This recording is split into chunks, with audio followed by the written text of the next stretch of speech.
Why did Steve Bucknor have such animosity towards Sachin? The reason is still unclear, but one thing is certain. Bucknor never seemed happy about Sachin achieving any milestones. There are many examples of this. Some of them you may not have even noticed until now. Let's take a closer look at them. Welcome to Cricket and Critics.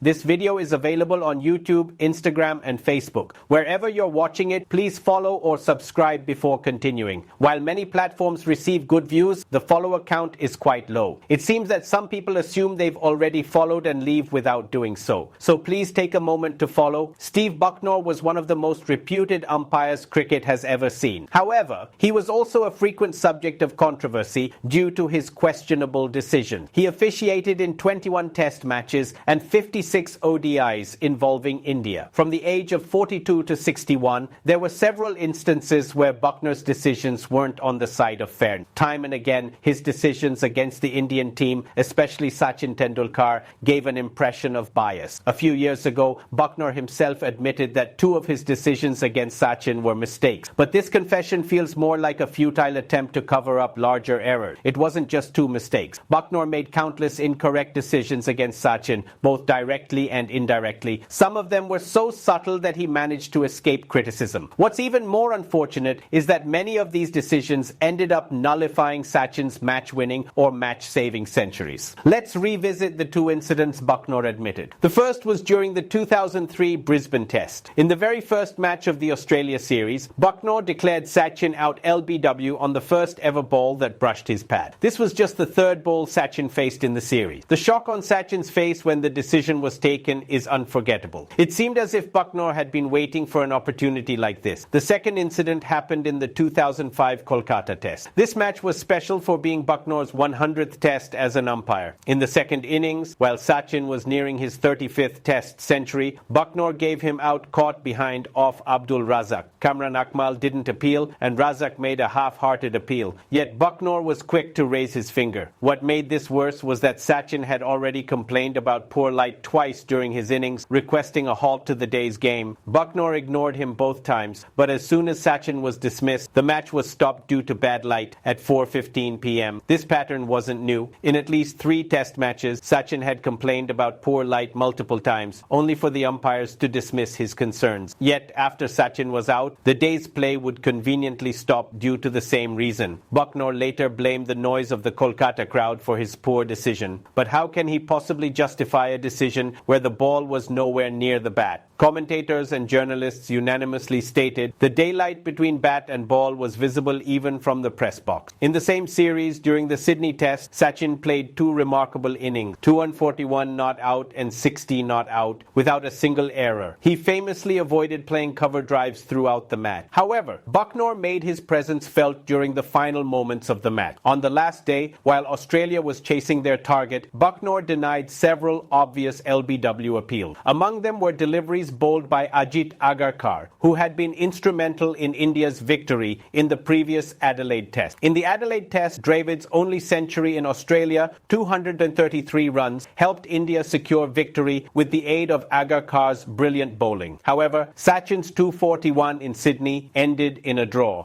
largely due to Bucknor's decisions and the delayed declaration by Vice-Captain Dravid. The story behind Dravid's delayed declaration is not well known. It is discussed in detail as a chapter in my book, and they say Sachin is selfish. I will also talk about it in the Multan Declaration special video. I will do that shortly. Even though the declaration was delayed, if there hadn't been any umpire interference on the final day, it could have been another match-winning innings for Sachin in Australia. In the end, the Sydney Test ended in a draw, denying Sachin another potential match-winning innings. After this match, Indian captain Sourav Ganguly submitted a strong complaint against Bucknor to the match referee. Even today, when people discuss Sachin's incredible double century in Sydney, one common question arises from the Gen Alpha guys. Did India win the match? While critics tried to paint Sachin's innings as slow or defensive, it was in fact the fastest double century by an Asian batter in Australia until 2016. To this day, it remains the fastest double century by an Indian batter in Australia. Another infamous match was the 2008 Sydney Test, which was riddled with controversies, including the Monkeygate scandal and several poor umpiring decisions. decisions. Many of these decisions, including those by the third umpire, favored Australia. Andrew Symonds, the player of the match, was given not out 3 times during his innings despite clear evidence to the contrary. Bucknor also gave favourable decisions to other Australian players while denying India several crucial wickets. In the second innings, Sachin scored an incredible 154 not out, a potential match-saving innings. However, this performance is often overshadowed by the controversies of the match. 1998 Sharjah Cup final qualifier. In the match where Sachin dazzled, he scored a century, and India qualified for the final. While Sachin was advancing with powerful shots towards victory, Damien Fleming bowled a delivery that seemed to have an edge, and the Aussies appealed. When the appeal was made, the umpire at the bowler's end, Ian Robinson, didn't respond favourably, but Sachin walked back to the pavilion. Later, Sachin revealed something. On that occasion, the square leg umpire had given him out caught behind. When he saw that the square leg umpire had given him out, he walked back to the pavilion. That square leg umpire was none other than Steve Bucknor himself. According to cricket laws, only appeals for hit wicket, stumped, or run out at the striker's end are for the striker's end umpire or the square leg umpire to decide. The square leg umpire, Steve Bucknor, had no authority to answer this caught behind appeal, yet he made the decision against Sachin without hesitation. While many of the wrong decisions that directly or indirectly affected Sachin's career were Bucknor's, it's also true that several other prominent umpires have made worse decisions against him. Umpires like Aleem Dar and Simon Taufel, who were highly regarded, have also made questionable calls. One of those decisions, after making it, Aleem Dar mentioned that he realized Sachin was not out after the decision was made, but since he had made the call, he would not reverse it. How regretful is that? Interestingly, Bucknor's favourite batter was Brian Lara. Perhaps this favouritism motivated his decisions against Sachin, who was Lara's greatest rival. On multiple occasions, Bucknor made questionable decisions when Sachin was on the verge of milestones. Whether it was his 5,000th test run, his 10,000th test run, or his 35th century, Bucknor often managed to ruin the moment. And Mr. Bucknor, if you happen to see this, sir, you have no idea how deeply these decisions impacted Sachin's career. The Gen Alpha children now blames him for not saving those matches, claiming he couldn't win those games. You are partly responsible for that perception. Thank you for watching. For more such videos, please follow and subscribe. See you next time.